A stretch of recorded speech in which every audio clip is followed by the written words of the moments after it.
All right, guys, I think we're live here. I think I'm having a few technical difficulties this time, but it does appear that we're going live. Let me get my YouTube muted here. But anyways, welcome to the live premiere of Tap Talks, episode number 3, a special Patty's Day edition. As you can tell, we're all here ready to have fun. I think Jesse might be the only one actually wearing green, so sorry for the disappointment. On the bright side, I do have my green beer from Log Off Brewing that I'll be tasting. Should be delicious. Yep, the green doesn't ruin it, so that's good news. Hopefully, some of you who were one of the 25 lucky recipients, you'll be sampling your beer right alongside us. I was pretty impressed with the beer from Log Off. I don't know about you, Jesse, or you, Greg. Did you guys enjoy the beer as well? 100%. It's amazing. We'll give a few minutes here, maybe a minute or two, to allow some other folks to join us. I don't want to get the video started too soon, but don't forget, make sure you're participating in the chat box on the side during the video. We'll be answering the chat box, and then afterwards, stick around for a live Q&A. Anything that comes up during the discussions, we'll be answering that verbally after the fact.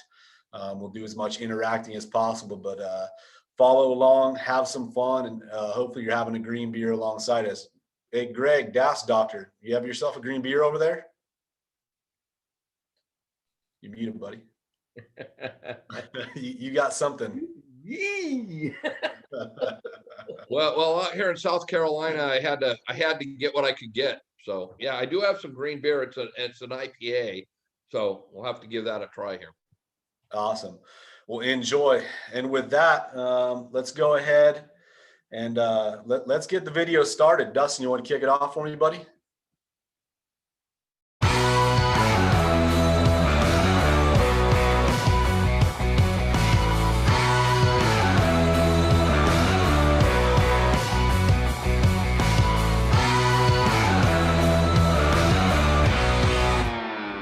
Hey, welcome to Tap Talks, episode number 3. We're here at Log Off Brewing in Rancho Cordova, California.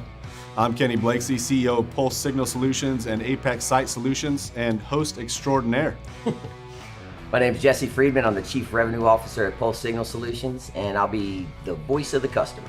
Hi, I'm Greg Glenn, DAS Doctor and CTO for Pulse Signal Solutions. And I'm David Tuttle, Vice President of Operations for Progressive Communications. Thanks for joining us, Dave. Dave's a special guest with us today. Hopefully we're gonna have some good conversation. Maybe Dave and Greg will get in a fist fight if we get lucky, right? So anyways, let's check in with the brewer. Let's get our first beer to sample. This is Jim, the owner and brewmaster of Log Off Brewing. What do you got for us? Well, we have the Starfall IPA for you today. Has a nice copper hue, nice citrus notes. Easy drinking. Where the name come from on this? So the name is named after the types of hops we use. We use Comet, Cascade, and Galaxy hops. So we were picturing something like a star falling from the sky. Excellent. Nice. And what? Nice. You said it's an IPA? IPA, 6.8%. Right on. Better be careful. Greg, Perfect don't go for too your fast, morning buddy. I need you here with me. Awesome, so enjoy. Thank Thanks a you. lot. We'll be grabbing another one from you here pretty soon. So anyways, in past episodes, we brought you some issues, some problems, some things going on out in the industry that we were concerned about. We didn't want to continue to focus on problems. We wanted to make sure that we're bringing solutions as well. So what we thought would be beneficial to everybody is to go over some of the different settings where different wireless solutions can be effective. We talked about the problems that can occur when BDAs are used in the wrong setting, in the wrong scenario, when they're deployed badly, etc. So if BDAs can be a problem, number one, where are they useful? Where should we use a BDA? And if BDA isn't the right solution, then what should we be looking at instead? So on that note, I'm going to throw out a few different locations and we'll kind of go through what's the right solution. Would a BDA work in this solution? Would it not be? So let's start off with something simple, like an extremely rural area. Out in the middle of nowhere. You're in Wyoming. You've got a meat packing plant, some sort of manufacturing facility, et cetera, something of that nature. There's not a whole lot of buildings, if any, anywhere nearby. What would be the right solution if you've got coverage problems there? It could be for public safety, it could be for commercial cellular, whatever it is. What's the right coverage solution there? From a practical perspective, when we talk about public safety, I'll bring up public safety first. That would be a very good scenario for the use of a signal booster. On the carrier side, it may be an okay solution too, but there's different hoops to jump through with that. So, but yeah, it could be a signal booster in for either of those services.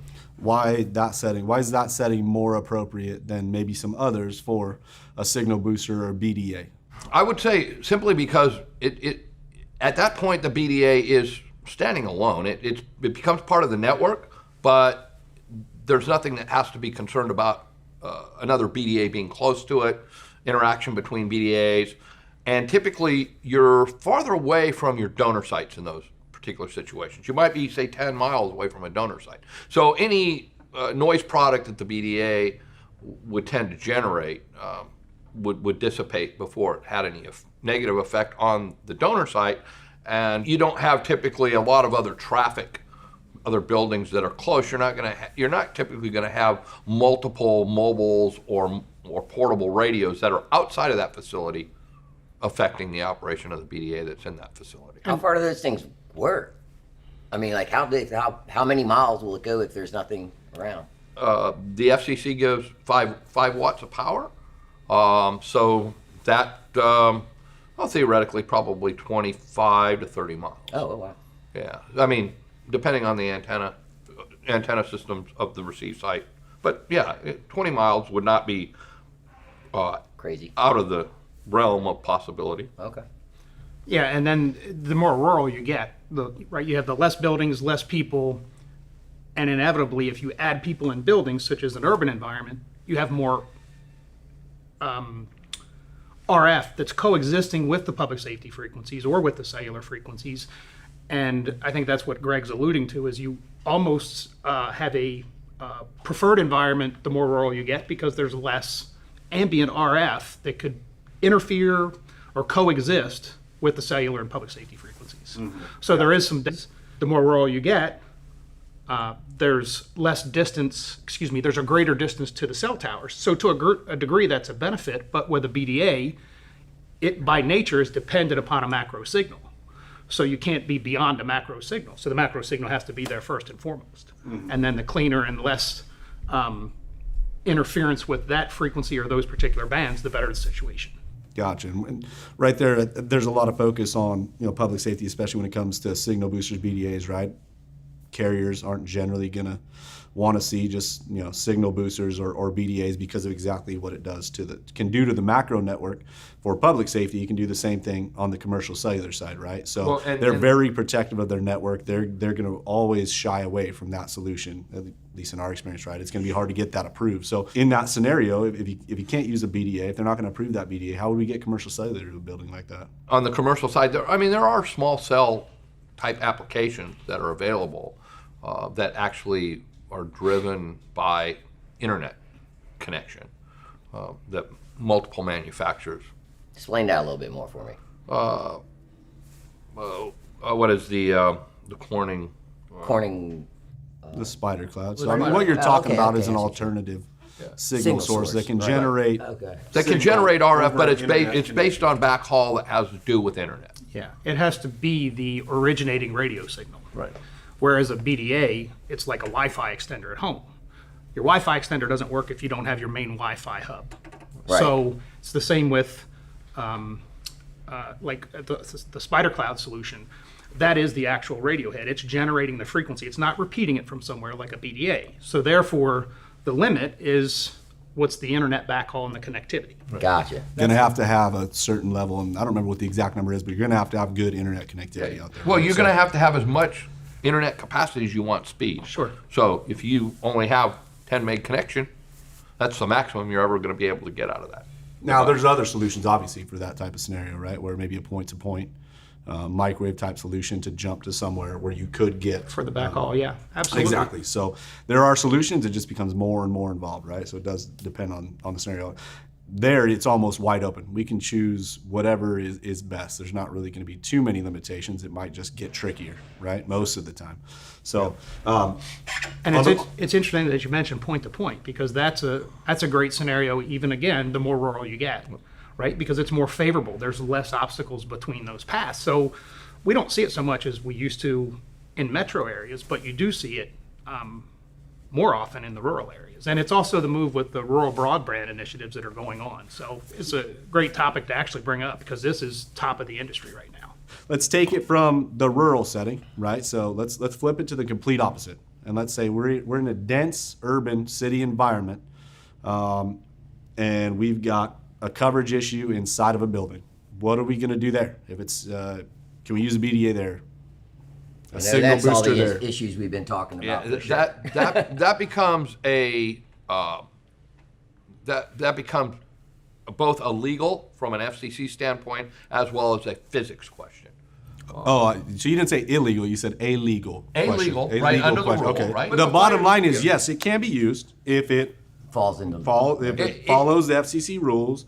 If you're engaging a licensee and they are good, Yes. they're happy with the way that you've deployed it, you need to have them engaged, and it meets the fire code, right? So yes, it can be used. It can be But used. there are scenarios where it creates problems. You can't have a bunch of them right next to each other. Right. You can't have a BDA, a signal booster, right next to a macro tower, right? Not a good idea. Then you're gonna have some problems. So in those scenarios, what's going to be the right solution? What are the some other solutions we could look at to say, hey, that's not possible here? And we've got some of those scenarios right now we're working through. A BDA cannot go right here. It's not going to function. It's going to cause all kinds of problems. So what do we do then? We need the coverage, right? Yeah. Well, you've got voting receivers. You have, I mean, Well, Can you explain what a voting receiver To is? be clear, there's two different issues and they're similar, but one is commercial cellular and one's public safety. right. Yeah. We're talking So public Greg is, safety. I think Greg's going Yeah, public we're safety. talking Yeah, public yeah. safety. Okay. So what's a voting receiver? Well, a voting receiver is a receiver that's designed to tie back to the network rather than doing it over the air. It ties back with the phone line. So I can enhance a building with a receiver or even a parking lot area, put a little tower up with a receiver that's capable of taking those over-the-air signals from the portables and sending them back to the network via a phone line or fiber. Okay. So I am not. So that's almost like we were talking about earlier with the alternative signal source for the carriers. A voting receiver is kind of doing that same thing for public safety. and it's one communications. direction. It's okay. So, I mean, a voting receiver who's- only- So what's the drawback to that? Why isn't that the solution? that makes Well, sense? I mean, drawback to that. I mean, there's no licensing requirement for that. So that's one thing that it's not a drawback. But you have to work with your local licensee. They're going to have to coordinate with the network because you're going to be tying into the network with a wire line. Okay. And the other drawback, right, because the communications foreseeably in those scenarios is that the macro is providing the coverage, the downlink into the building that's adequate. The portable or the first responder or public safety worker, they're able to receive the communications. It's the transmit that won't go through the building, right? It's a lower powered device. It has to transmit back to this tower through the building. And in this scenario, it's receiving over the air from the macro site, but when they transmit, because it's degraded leaving the building, you put in the voting receiver, it picks up the transmission and hands it through more of a static connection instead of over the air. Right. Okay. So, but it's only effective, Kenny, if you could imagine you're pushed to talk. Nonetheless, you can establish communications out, but it's also critical that you have communications in. Otherwise, it's clearly one way, and you're delivering information, but you're not receiving it. So, Well, especially on the public safety side, right? So yes, you can report what's going on inside of a building in the case of an emergency. But if they've got news for you, if they see a risk from the outside, the or they're getting floor above reports you's from on somewhere else fire in the or building, something, and right. they can't get that information into you, obviously risky. Well, and that's why I think you see. I mean, over the years, 10, 15 years ago, it wasn't uncommon to see a one-way signal booster, right? Take the signal in, bring it in the building, and use a voting receiver to take it back out. And that really is very safe for the network. Very safe. and it was typically, I think it's fair to say, it was typically used in the lower spectrum UHF, VHF, the 450 megahertz, the 150 megahertz, even down into the 46s, 39s, military bands. Because the lower those frequencies are, the more robust they are. So now if you have a macro site, the more robust the signal's going to get into the building, typically versus the 700 or 800 megahertz, which we're typically seeing today in the urban environment. So it was very suitable. And the radios don't have very broad feature sets, and they weren't sophisticated. They were pretty rudimentary, and they were just designed to have power. And that's the way you communicated, because just the same as cell networks, public safety networks have become more dense with more towers. So therefore, the radios don't have to be as powerful typically, right? Because you need capacities. So, But on public safety, though, they haven't got there. I mean, the radios are still 5 watts all across the board. agreed. But No also the radios have multiple feature sets, but there's more users, right? And more users, more population. There's only so much frequency spectrum that exists. That's it. So all we can do is take the technologies, such as public safety's evolved into that 800. That's why they're in that 700-800 band, because the feature sets are more rich, and they can get more capacity and use out of those frequencies. Because they trunk them. But, Yeah, but, yeah. but Well, let's good discussion. I love it, but I do want to keep this moving. I mean, so we talk about voting receiver. There's more than that, right? What else can we do there? What else can we do? portable repeaters, Portable. You mean? pack RTs, where they'll bring a repeater in, like New York Arc System. New York Arc System is a repeater system that they put in the building. Every high-rise gets its own radio system to support a fire incident. It's completely off the network. The biggest problem is we need to stay off the network. Oh, okay. So, and those they get turned on and off, right? So in emergency, they deploy, they turn that thing on when they. But the communication only takes place within that building. Correct? That's correct. Okay. So you're not talking back to anybody that's outside. It's Right. So your purely for communication. battalion chief is carrying on all the communications with central dispatch, but all the people in the building can communicate with everybody, and they can control. Because the control is the battalion chief at that point. What's another one? We got voting receivers. We have Okay, mobile repeaters. Mobile repeaters, Okay, okay, mobile just talk repeater would be I'm coming into a building, right? And I have an incident in the building. I can set up a 5-watt repeater in that building, portable repeater, boom, flip the But power on. again, is that something that's an option for Well, that is an option under the new fire code. So the business owner? yeah, because I mean that's what I'm saying. Okay. All of these options were always in. These have mobile always repeater been- that you just talked about. That's not something that the fire officials, the fire crews would carry with them. That's something that would be in the building. Right. Mobile No, repeater, not necessarily. It would be fire official. Or So I fire- think, building- back to Jesse's Right, question. No, right. that's not something that a building owner is. Right. So when they go to pass inspection, Right. they can say that's what we did. But yes, that if the licensee says that's how we're going to handle it, that's what they Okay, can so say. the Yeah. licensee has to agree that that's the solution that can be. MEH, That makes sense. Right. Okay. All Okay. right. Yep. Give me another one. I know there's some more out there, right? Yeah, ASR, which would, I mean, that's a term that's Motorola's term, right? One of their 3-letter acronyms, I call it. But that would be actually stand up a 4-channel site to serve an area. So, or a site to actually serve that I area. mean a base station, essentially, right? So- 4-channel base station to serve which in a lot of cases is probably the right thing to do. So now we're getting back towards more what commercial cellular does, which is all right. That's where you would install a DAS or whatever.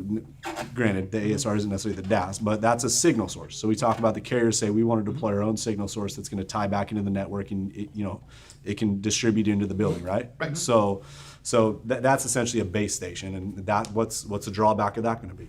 Well, I mean, you got a couple things. With the base station, you've got a couple ways of deploying that, right? I mean, if you're in a campus, and I know We'll get there, buddy. well, do you want to go there or not? I mean, no, we'll wait then, because I think Okay. we will get to that for campus type Well, settings, right? But there is, I mean, the quick answer, Kenny, is that you have a macro network, right? And again, these aren't technical problems. They become cost and dollar issues. So no different than for a cell carrier. They can't put up cell towers everywhere. There's a cost, there's an expense, you have to maintain it, right? Nonetheless, we're all huge consumers. We know what we pay every month for our cell phones.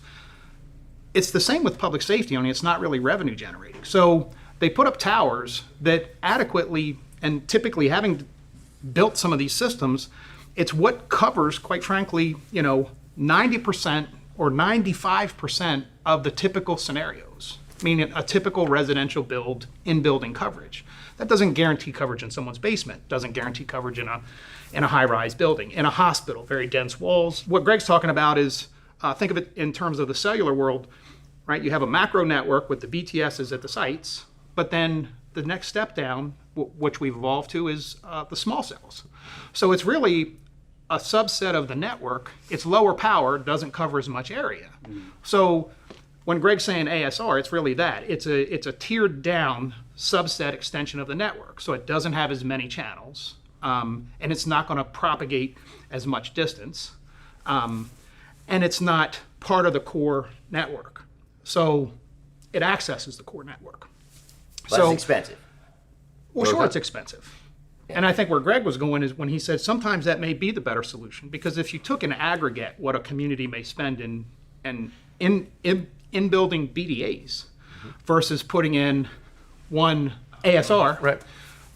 which is a subset repeater of the macro network. I was originally going to start say, what about suburban environments? Let's jump over to campus, because I think we're talking about the same thing. And as I heard Dave talk, it inspired me that this is where campus almost gets easier, because exactly what you're talking about, that one of the problems here is that every building owner is operating. We need beer. Let's get some beer first. I'm going to cut myself off right there. Let's get a beer. Hey, Jim! Jim! He's working back there. He's Sorry, brewing. man. He's making the next Taking up one. all your time today. No, not at all. What are we going to be butter. working on next? The working on peanut butter. Peanut butter milk stout. Peanut butter or milk stout. Petrified is the name, or petrified. It's more petrified? It's made with 40 pounds of peanut flour. So to give you that nice creamy peanut butter taste. Greg, that's not a peanut flour. No, it's a peanut flour. ever seen them? They're beautiful. Yes. Not Beautiful. F-O-O-W. Well, I know that you're taking notes. They grow them I in know Rancho Cordova. So really, to log off brewing, what? Yeah, so both Matt and I, my business partner, both come from tech backgrounds. Oh, So okay. we thought it's time to log off and do the thing we love. Oh, nice. So Yeah, there you go. Log That's off, brew awesome. some beer. We have a nice mural over there that has, it's time to log off and visit a brewery, Nice. garden, read a book, ride a bike. Hug a tree. Just do something that you love and get away from your computer for a little bit. Yeah. I love it. We need to do That's that awesome. shit. Yeah. Oh, pardon we me. start a brewery. Well, salud, Well, boys. cheers, everyone. Cheers. Thanks a Yeah, lot, thank Jim. you. Appreciate Hey, it. this is good stuff. I like the flavor of this guy. Cheers. This is really nice. Cheers. All right. All right, boys. All all right. good. So let's get back to it. So like I was saying, campus. I feel like it's quite a bit. What we are talking about is a little bit more of a dense urban environment. So a campus could mean, maybe a big company like a Facebook or a Google who takes up multiple buildings in one area, right? 5, 7, 10. Could be 2 or 3 buildings in the same location. It could be education. It could be manufacturing. There's a number of campus settings that we have here, medical campuses, right? So those are what you would call kind of a dense environment, right, where multiple buildings are in the same location. The difference there is that you have one person that has to deal with the problem, right? So if you have coverage problems, one entity, one organization owns all of those buildings. So that's where they can really start to take a holistic view, right? So when we're talking about the city earlier, the dense urban environment, the problem that you were bringing up, what are some of the solutions that we can bring to that campus setting, right? What do we get enabled to do there that we can't do in that dense urban environment, or the problems that are created by that dense urban environment with a whole lot of different individual stakeholders, right? So what does that enable? Well, I think especially for states and states in general that have adopted the codes, and then therefore the municipalities, typically if it's a state-driven minimum, and then municipalities address any local specifics for existing universities with large campuses or even large commercial institutions, it's probably a good, reasonable suggestion to say, what's the cost benefit here to putting in something like a subset repeated site, such as the ASR Greg mentioned, because it's not just the university or the campus or that group of buildings that benefits, it's also the roads that bypass. And it generally benefits the public safety macro network because they're getting an extension. Then it becomes an issue of who pays for it. But those are perfect examples of airports as well. May be a good example because they're tremendous. Well, RF challenges. or large shopping centers even. I mean, Yeah. where you have multi-use buildings, that's another prime example where you may have a single owner, Kemper Development, right, owns huge stuff up in Washington Yeah. State, where you really need to look at it from a holistic viewpoint because it goes back to the problem of physics, right? I mean, Hang on a second, though. What are the solutions? fiber fed systems, ASR type thing where you'd actually have base stations. Fiber fed solutions where you may have you got one signal source, but you feed it throughout the network via fiber fed amplifiers. Can you do point to point? Or you an may. entire, I mean, The preferable way would be do a single site, be it node form or what have you, that provides coverage adequate that gets into those buildings, right? Because that's going to be the most cost effective and most mutually beneficial, not just to the campus, but to everything. So, But again, it has to be, you have to have some forethought to get into this. And unfortunately, the public safety in-building requirement kind of falls under the general fire code, and right, it's not necessarily upfront the major issue in constructing a building. And this is what we run into. That's the problem. That's the issue. Yeah, They so- don't budget for it, and they're not thinking about it beforehand. Well, and even if they budget for it, that amount, we all know, and customers attest to this, that amount can be reasonable, or what a customer believes, or a tenant, landlord, very unreasonable. They're saying, how is this a several $100,000 problem? I just need radio signal. Right. So again, you may still have an area, because the code does define very specific areas that must be covered. So you may still have to put in some type of repeated solution or some type of feed from that macro site. That's But- where I think it gets powerful, right? We can feed from wherever we can get signal, right? So that's where we can install fiber. Right. That's where the real campus difference is, or if we could get some sort of scenario where you have multiple building owners or multiple entities collaborating to say, hey, listen, BDAs aren't going to work here, but what we can do is get one BDA, get one signal source, whether it's like you said, an ASR, a base station from a carrier, whatever it is, get one, feed it with fiber all throughout. We can repeat that how many times? I mean, you can get a lot of power out of one site when you can use a fiber-fed distributed system, right? So that's where it's about the collaboration, right? So that's what kind of the campus thing enables. And a lot of time, these campuses, like you said, they have had upgrades with data. So there's a lot of fiber there usually. Yeah. There's a lot of cable. But those are things that right, you have to be proactive. You have to have your AHJ involved up front, because this isn't a discussion that you have when it comes time to say, does the building have a coverage test that can demonstrate there's coverage? Now's not the time to talk about this. Right. Because now you're maybe you're not in compliance and you have a certain amount of time to fix it. And I'm pretty certain that amount of time is not going to permit you to put up some type of ASR. IntelliRepeater or ASR or some type of subset macro network, a scaled down version that's going to meet the compliancy time. What about just suburban area where we're out here at Log Off Brewing? What about a suburban area? Is that Well, this is actually the suburban area, in my mind, is the worst scenario for using BDAs. Period. why do you say that? Well, because number one, it doesn't have a good signal source. Typically, suburban area is outside of the contour. So, number one, legally, you can't put in a signal booster. Number two, this is literally right down the street was where we were just at. Literally, we just passed it, where these signal boosters are put in and they really shouldn't be here. And what's happening is they cause interference problems to the network. Why shouldn't it be here? Because of the contour, you're saying? Well, I mean, yeah, you have rules, but you also have physics. Okay? Yeah, I think So- what Kenny's getting at is, why shouldn't it be here? And I think it's more of a What physics are issue. the It's a physics? performance of the issue, right? Why? Well- Because of the physics? Is because there's not as many macro towers out Because here? we're sitting in an area, particularly here, where you don't have a predominant pilot, if you want to put it that way, from Come a on, put it in cellular layman perspective. terms. Okay, you don't predominant have pilot. you don't have a good signal A source. BDA is just that. It's a repeater. Remember, it's dependent on the Right. macro. The macro here, you're on the edge of an adequate performance. The BDA is taking something that's subpar because you're on the edge. It still works, right? Right. But it's subpar when you put it in a repeater.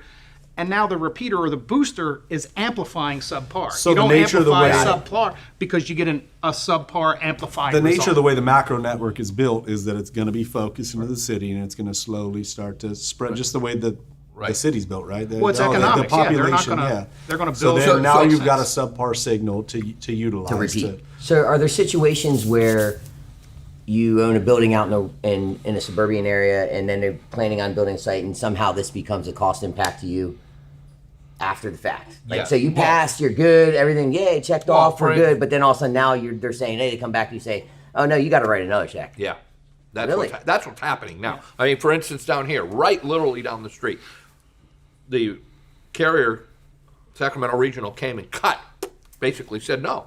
this is interfering with my network. It's off air. It's done. But then they got to figure out a different solution. Right. And so now they've got. They either now- have to have a solution, or if the AHJ is in agreement, I mean, it's rare, but they could. Then they could waive it. Okay, right. They could and waive then, it. Then we're talking about what we were talking about before. Because right? This is what there's we're- certainly and- some things that Yeah. you That- can't solve. Well, and hang on, can't solve the let problem, me you point can't something out there. If everybody had engaged early, Right. That's that exactly. system wouldn't have been installed in the first place. So if engage the AHJ and the licensee, the license holder early, rather than install the system, have it cut off, maybe you have to find another solution, maybe hopefully get it waived, right? You're all this battle. Engage early, get everybody involved, and you're going to either install a system that's going to be approved, or B, you're not going to install the system at all. Engage early. Well, But I'm saying even if it was approved to be, so like, you know, obviously they're just starting to move out in the suburban, right? You get a building, and this is the right system for the area because, you know what I mean? No, I see what you're And getting then, at. Yeah. Well, no, but that's So- what's happening. And theoretically, right now, what should be being thought about is the licensee should be saying, okay, I don't really have good coverage in this area that's growing rapidly. We need to address that. And that's what Right. I'm saying. If you follow the FCC rules, that's what happens. Is that the So it's a little bit on the AHJ or the licensee. licensee? It's a little bit on the licensee too, to know it's- where we're growing, Right. and how that network's going to look when Right, we, as right. we So grow. Yeah, now- they have to plan for the licensee and public safety. They're providing a required service. They're often mandated through their own governance to provide to their first responders this service. It's not that they don't want to, but again, it has to be budgeted and planned. And again, Right. it's not something that pops up and is funded in a month. These are pretty costly. Yep. And when you put in one macro site, oftentimes you have to touch the rest of your network and maybe every portable radio. So having deployed these things, having one issue on one portable radio, now I have to pull in 3,000 radios off the street and reprogram those. That's a huge undertaking. So We're lucky here. It's very well engineered to the finest degree, because one thing at one site or one flaw in one portable radio could actually have a huge degradation effect. So it's not as simple as just going put in a radio, pop it up on a tower.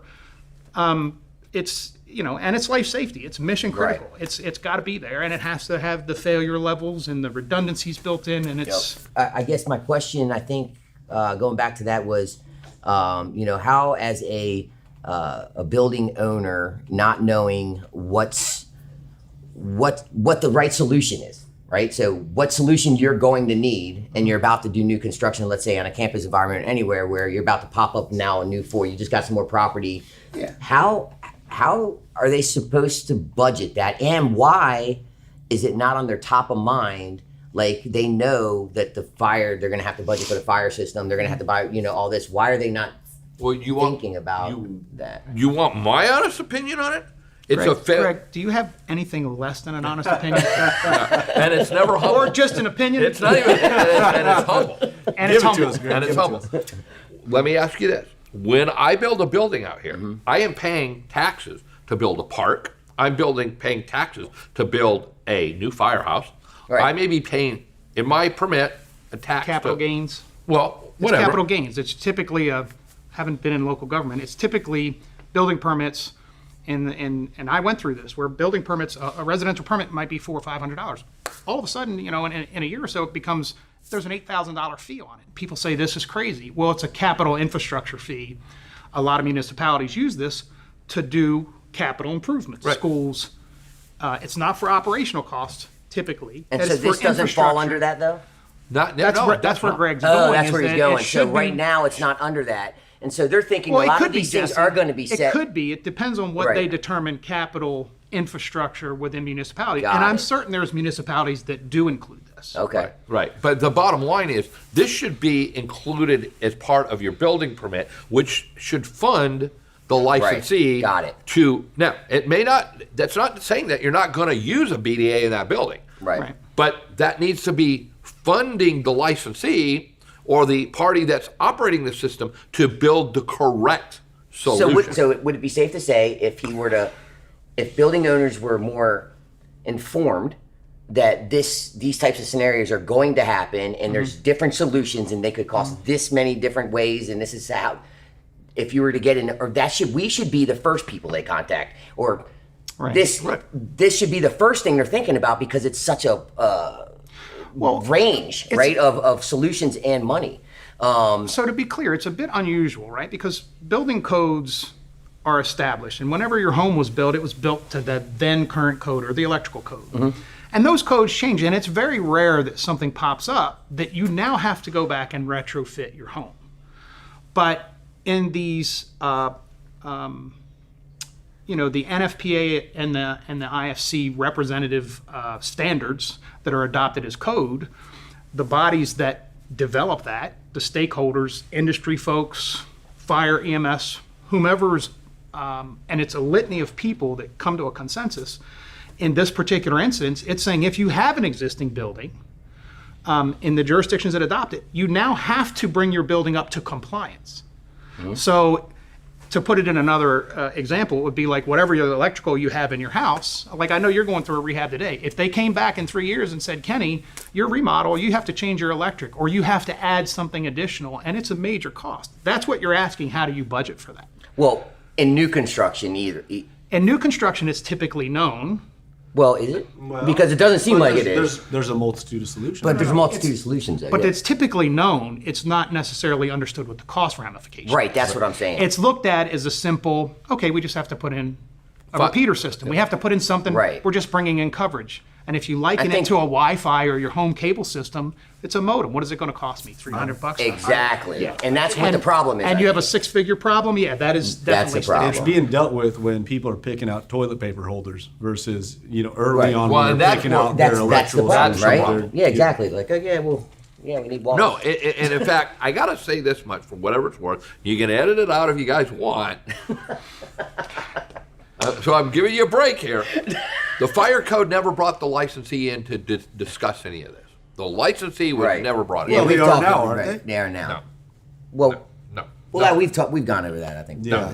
But- That's our job, I guess. Yeah. So, you know what I mean? But you did hit on a good point, which is a holistic view. And it has to happen no matter what scenario you're in. It's take a holistic view. Right. Don't try to pigeonhole, don't try to fit a square peg in a round hole. Talk to the experts, bring them in early, engage them early so that they can engage the right stakeholders early, whether it's commercial cellular, whether it's public safety and you're talking to the AHAs and the licensees. The bottom line is you have to engage early. It can't be an afterthought. Greg and I have worked together for some years, so he's going to disagree with me because I know what he deals with day in and day out when he picks I think he got a phone call at 3 o'clock this morning. And it's always an issue on a system. But to be fair to the industry, what we hear and what the industry is always talking about in these forums, and even with safer buildings or trade shows, and I've had the good fortune, as is Greg, to speak at many of these events, is that there are these systems that are being deployed that are really considered a reasonable expense, whether you like it or not, and that are working, right? So the industry as a whole, it is working. But what we see, and with the ones that get to your level problem. of attention and get to yours and that Greg gets involved in, they're either astronomical costs or there's, severe problems that it's causing to the point that 4 people have already touched it. In Greg's case, they can't figure out what's going on. Yeah, and that typically they call him Greg, and that's all he hears. So even though we're focusing on this topic, I think we all need to remind ourselves. I know your crews are doing it. I know that you've seen. I know Greg's doing them now. And as are my crews, is that we're putting in systems that are meeting the requirements. So what we're largely talking about is those unusual Right. technical problems, and those unusual technical problems result in dollar issues. Right. Right. Well, and I'm going to add one more thing though, Dave. So you agree with me? 90%. Come on now. 90%. Are you saying that our crews are not deploying them? No, I'm just going to say this. No, I just know what he deals with. This 'Cause month, I'm the guy that's calling. Okay, this month in Sacramento, they've shut down 4 amplifiers.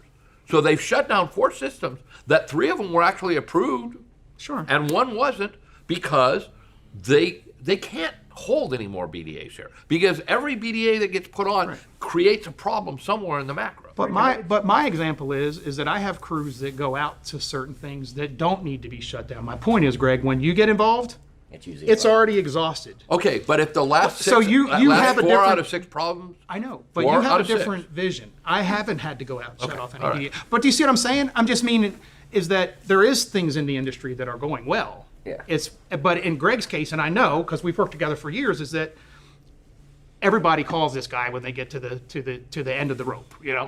It's Right. like, and you already know, I've already exhausted dollars on it. I've Exactly. engaged him on a project where I've exhausted dollars, right? So now it gets to the point of, okay, we're all And that scratching our jades heads. and it jades you So- too, right? Because yeah. every time you're getting a phone call is when it's the problem. I walk in you're this the one morning. to figure it out. I walk in this Right. morning, promptly on time, because they said don't be late for Kenny. I've learned that from Jesse. I'm a diva.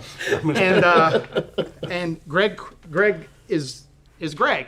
He's 100%, and I got a phone call 3:00 this morning, and he's just recapping what he's dealt with, and it's my point is that what you see, your vision has to be skewed because you are just consistently in on the worst technical problems and/or solutions that have to come to, and I'm one that reaches out to you, and I know many people in the industry do. Whereas the rest of us, Kenny's going to sit back and say, that's why he keeps saying, Greg, let's go here, let's get this up, because you want to go where you're going, but nonetheless, your crews are deploying these systems day in and day out, and they aren't issues. I don't want to make it, and I Right. want to make sure that we're communicating that it is beneficial and it is doing good. Right.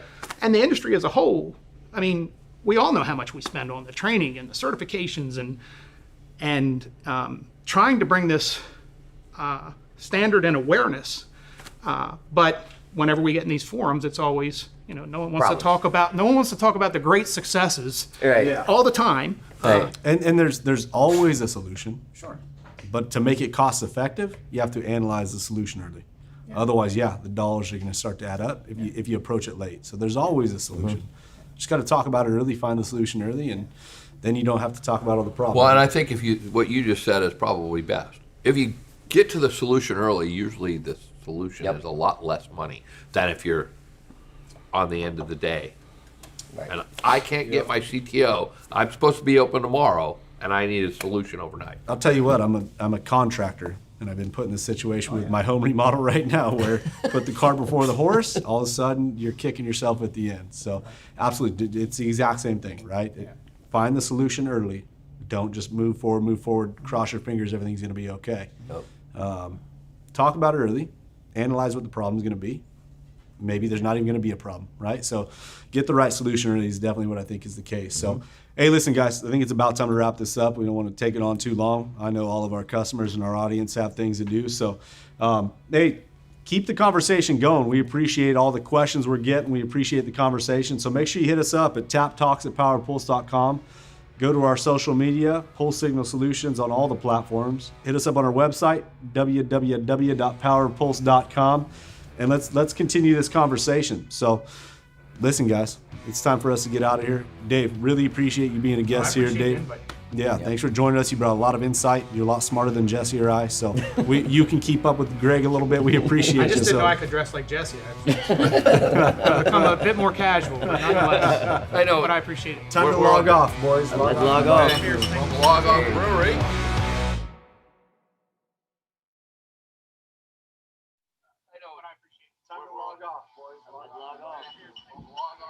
Hey, which one of you has that playing still?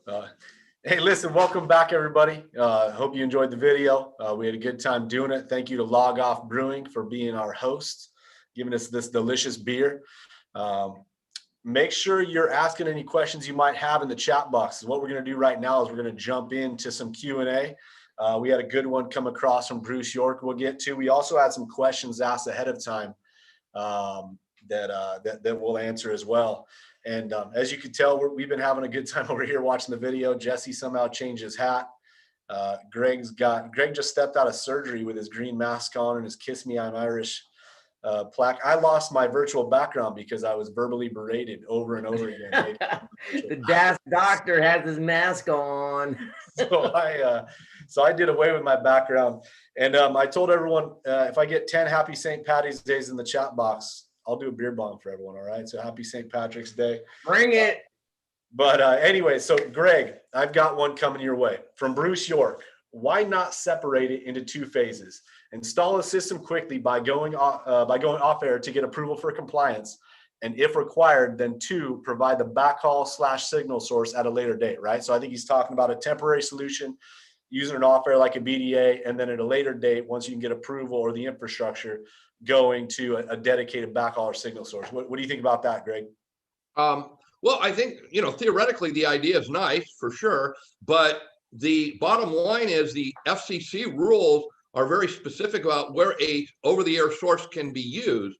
And if you follow the FCC rules, you're probably not even going to be installing an over-the-air source or over-the-air solution unless you plan on having it be the long-term solution, because it probably doesn't meet the requirements of the FCC rules. So, I understand that. I understand the thought process, but the FCC rules are very specific about where a signal booster can be used, and many times they're not used in compliance with the FCC rules. And all I'm saying is, if a signal booster is installed in compliance with the FCC rules, the likability of you ever needing to go back and taking it out would be slim to none. Is that a good clarification or not? I think so. We can maybe give him some time to respond in the chat box. I think what I would hear out of that would be, if it's going to cause problems, the problems are going to be immediate, right? And those problems aren't something that can just be around temporarily. For instance, if a BDA is installed in a space where it shouldn't be used, right, then the problems are immediate, and those problems are going to be felt by those first responders and everything else. So even having it there temporarily until a permanent solution can get installed could be a problem. Now, knowing Bruce York, and I believe Bruce York is with Nextivity. Do I have that correct? So I think what he's saying there is, hey, their public safety solution can be used theoretically without doing any damage to the macro network, and then hopefully over time, if a different solution was necessary, that could be installed. Yeah, but it's not really about and I see a lot of these questions from or a lot of the comments from the manufacturers. Well, our solutions are all great.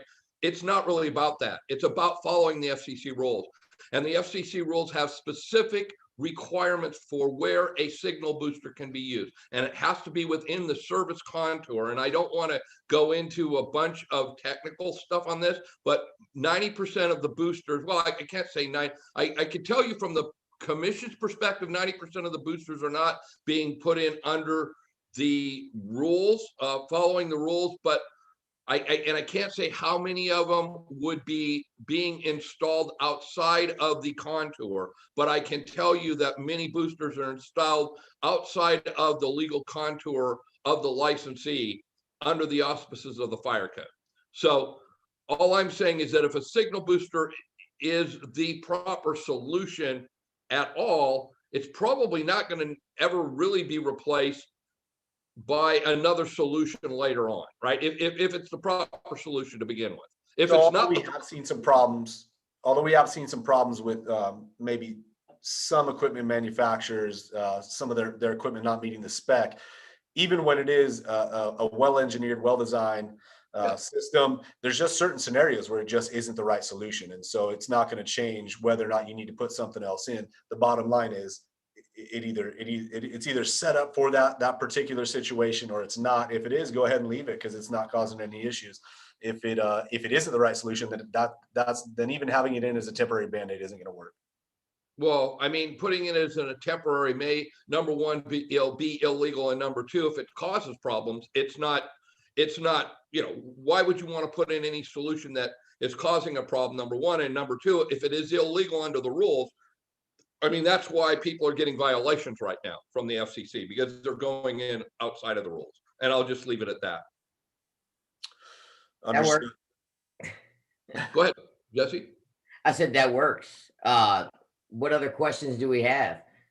Well, I've got one from Bill Bright. What was your favorite beer that you can't get anymore? Anybody have anything for that? I've got one in mind. Tequiza. You remember Tequiza back in like Bud Light or Budweiser, I think, and it had like a hint of lime to it. You don't remember? No, I don't remember that. Yeah, this is when I was. I know that I'm in Florida now, and I can't get a lot of the California beers out here. I'll tell you that. I miss them. All those microbrews out there. Is there not as many microbrews out there in Florida? Is that not picked up? It's a bunch of Budweiser, pickup trucks and Budweisers and weird news. What's wrong with that, Jesse? What's wrong with that? You got to get used to your new surroundings, man. Get used to it. Greg, you have any beers that you used to like that you can't get anymore? I'm not a super big beer drinker. I prefer my brandy old fashioned. You know me.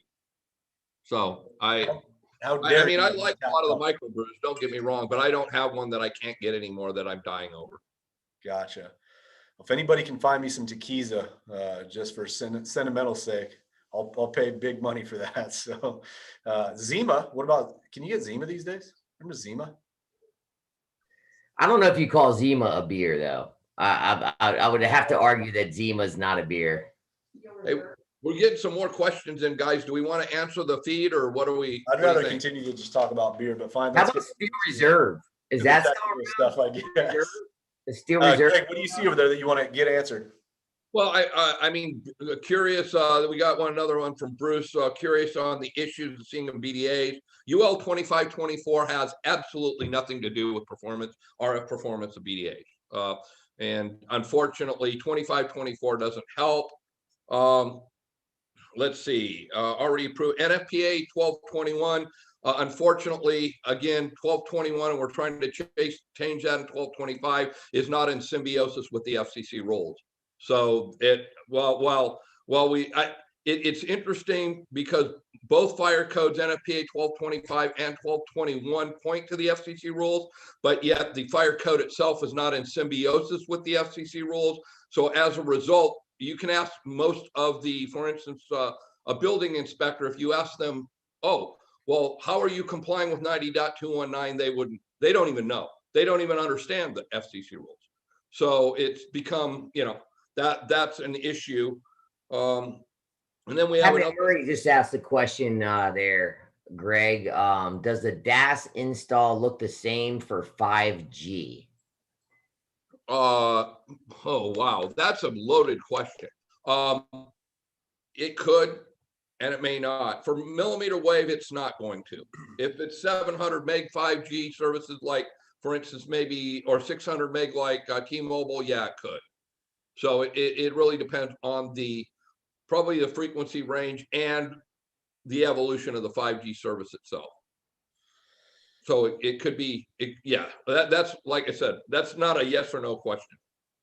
That's funny. That's exactly what Martin said. Pat, that's a yes and no answer. I'll let the boys explain. Well, I think that's gonna get more and more convoluted over time, right? So 5G, as you talk about particular use cases coming into the mix, all right? So are some of them going to be able to operate? Some of these use cases that are going to come out, are they going to be able to operate on, some of the lower band frequencies, or are they going to need that millimeter wave? Well, if they do require that millimeter wave, then you're going to talk about far more focused antennas, beam forming, et cetera. A lot more antennas required for propagation. So that's kind of a loaded question. There's also the topic of private LTE networks. Greg, I don't know what you're trying to show me, buddy. It's your beer that you were looking for, tequila. Oh, can you order it? That's just a picture on the phone, Greg. It's not a real beer. You can't drink it. But private LTE networks, private networks, they're talking about those really being able to deliver 5G services over time far better than, for instance, commercial carrier networks. And those are going to involve enterprises owning and controlling their own networks. So there's still a lot to be determined. Anybody that's calling anything future proof, it's kind of blowing smoke, all right, because there's still a lot to be determined. Open RAN is coming. We're in a very turbulent time right now in terms of the evolution of the technologies. Everybody's kind of scraping and clawing for their own technology. For instance, the kind of battle that's going on between Wi-Fi 6 and CBRS private LTE spectrum right now. So there's a whole lot going on, and it still remains to be seen exactly how all this plays out. Greg, do you have anything you'd like to toss in there? No, I think you're exactly right. We're in a kind of a transitional state right now, especially on the commercial side, as to how I think DAS in general is going to be accomplished, and how we're going to distribute signals in buildings.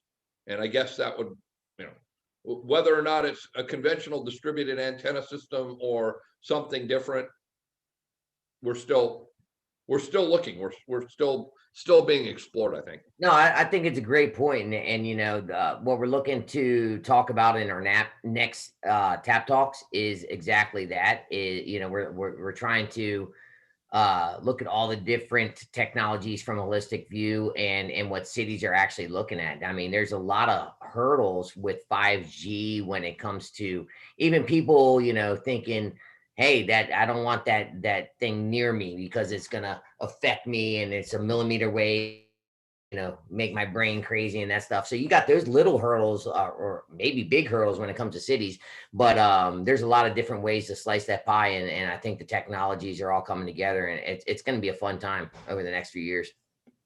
Yeah, and Tom Warfield just made a comment also that 5G is not a thing. At minimum, it's NR radio, and yes, 5G is a modulation technology, and he's probably right that really it's more about the frequency range. Although I do have to say that the whole 5G theory of super high speed bandwidth and very small coverage areas per bandwidth, like, oh, I want to only cover a 20 by 20 square foot area with its own sector, is going to change the way that DASs are used to deliver 5G services, no matter what. But yeah, I agree. I mean, that's what he's saying is, you know, what he's saying is correct. But the whole mentality of 5G, you're going to almost have to have a radio at the end of a fiber, and that radio is going to cover 400 square foot, and that's going to be it. And then you move 400 square foot away, and you're going to be under another sector. So the topology is going to be much different with 5G rollouts than it will be with what we've done in the past. So it's not just a, how do I want to put this? It's not just a technical issue. Yes, we can put 5G services on a DAS, but when you talk about the fact that a 5G cell sector may only cover 200 to 300 square foot, then the way you have to have a separate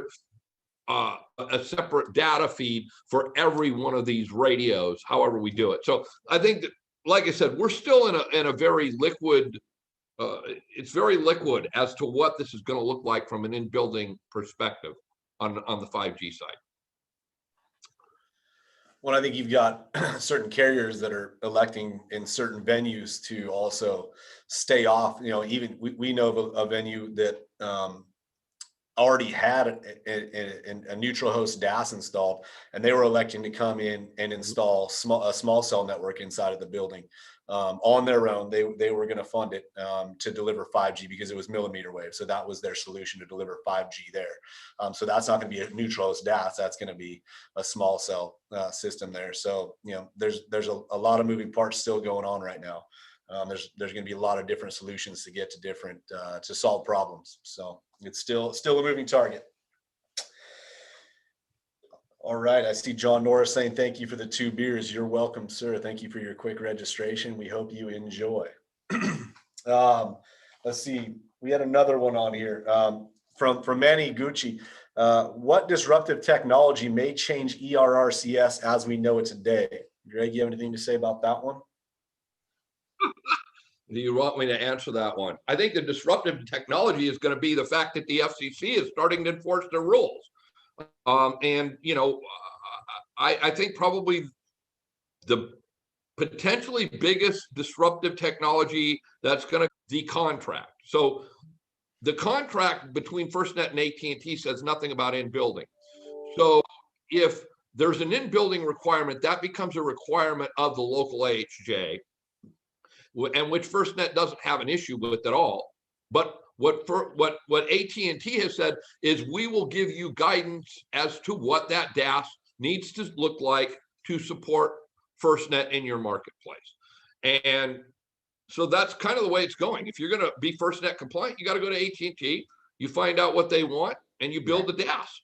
So I do have a little bit of question, but first I do need to say that I think we have 10 happy St. Patty's Day. So Kenny, you have to do a 2 bong of green beer, which is awesome.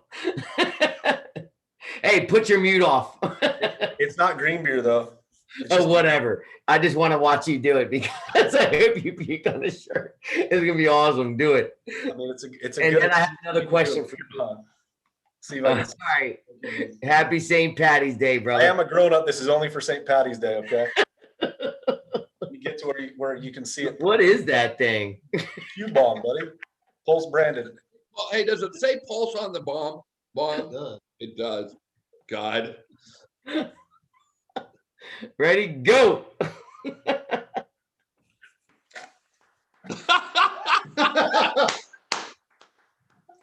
Happy St. Patrick's Day. Bringing some fun to connectivity. I tell you what. buddy. That's awesome. I love that. That's the guy right there. So I do have a question though, Greg. So what does the with the FirstNet, what does that do to the other carriers, or is it just going to continue to spread across? Just AT&T is going to spread. What about Verizon? What about T-Mobile? How does that affect that? Well, I was on a call with some very high level people a couple weeks ago. It was actually week and a half ago we had NTIA people, we had NTIA folks on that call. At the end of the day, you're going to see public safety broadband, and that's going to be brought by every vendor. The marketing term FirstNet, right? FirstNet is a chunk of spectrum that was given to the FirstNet Authority that went back to AT&T. What the hell are you laughing at? I'm not that funny. I'm laughing at the comments from him doing the beer bong. I'm sorry. I'm listening to you. I'm trying to keep focused, but I mean, it's pretty funny that he just did a beer bong on camera. It's amazing. So I am trying to keep concentrating. I'm not laughing at you. I'm just going to put it out there that yes, you're going to see. In fact, one of the largest county, I believe, in the United States only uses Verizon. So FirstNet, I will say this much about FirstNet. Nothing bad, nothing good. FirstNet is a commercial service being offered by a commercial operator to the public safety community. Verizon will offer a similar service. They won't be able to use the term FirstNet, right? But I guarantee you that if San Bernardino County, who has 20 some odd thousand Verizon units, goes to Verizon and says, we want this particular service on our network from a public safety perspective, that Verizon's going to figure out a way to give it to them. Because really, there's nothing, the LTE is LTE. The LTE 3GPP specification goes across all, it doesn't matter if you're Verizon or you're AT&T, that product is an international spec product. They will deliver that product, and then it's going to be about the apps. It's going to be about the tools that will be provided. So I don't, I fully expect to see T-Mobile and I love that you said the apps and the tools provided, because that just brings in a whole nother topic, which I'm sure we'll hit on later, but that is an important thing. It's all about the apps that come with it, right? Right. Well, and I think, Greg, the question that does come up often is, now that FirstNet's coming out, Verizon's got their LTE offering, T-Mobile is going to make their play. Do you see LTE technologies or 5G technologies, even beyond, I know 5G is operating on that LTE core right now, but do you see these new technologies replacing LMR, land mobile radio? That's a good question. In fact, that came up in a discussion point again with some very high techy folks last week. Maybe. I don't think LMR is ever going to go away. But it'll remain to be seen. I think that LMR serves a particular need in public safety that is probably not going to be able to be served by FirstNet, and simply because of the network requirement to run LTE. I mean, right now, network, you're screwed on LTE. Do I think that we're going to see radios that have multiple functions in the radio, where a single radio may do both FirstNet and say SRRCS or whatever. Yeah, I do. I think they're going to be connected together. I believe that they're going to be integrated into a system where you can have your fire chief, maybe, like, for instance, I'm in South Carolina right now, where you may have a person that's in another state be able to actually communicate on your LMR network, and they'll use FirstNet to get there. They're in, so, or you may have people across the United States. So I see it as becoming more of an integrated platform. Do I think that the LT or the LMR platform goes away? Maybe, but I don't know that it's going to happen anytime within my lifetime anyway. Well, hopefully that's a long time. Because we need you, Dr. Dace. We're relying Well, on there would be those that probably disagree with that, but that's okay. Not me. Awesome. Well, hey, listen, guys, I think it's about time to wrap this up. I've got a lot of March Madness research to do. We got opening day this Friday, and so I got to take the rest of the week off and work on my bracket. But for those of you that don't know, I run the world's largest March Madness pool. So if you want to join in, guys, reach out. But I appreciate both of you guys sitting in, answering questions, recording this video with us. Thanks to Dave Tuttle for his time. I think he really contributed greatly to this video. Absolutely. I appreciate him ribbing Greg a little bit. That's always a good time. And thank you to everybody that participated. Thanks to Martin Havezi. Thanks to Bruce York. Thanks to Tom Warfield. Everybody else that participated. Thank you for all the happy St. Patty's Day so I could do my beer bong on camera. That was very rewarding. That was awesome. Thank you, guys. We really appreciate it. Thanks for the participation. Thanks to Pat McMurray. I'm just trying to run through these names real quick.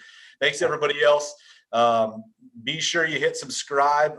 For those of you that don't know, we are in the interim in between episodes. We've got webinars that are coming out. We've got Q&As that we're doing that on questions that come up in between, so we can help educate. There will constantly be contact on our content on our YouTube page. So go there. Don't hesitate to hit us up on our socials, pulse.com or Pulse Signal Solutions, and go to powerpulse.com. Reach out to us if you have any questions. We look forward to interacting some more, having some more fun. We appreciate you guys. Thank you. Thanks, guys. Happy St. Patrick's Day. And cheers. Cheers. Bye.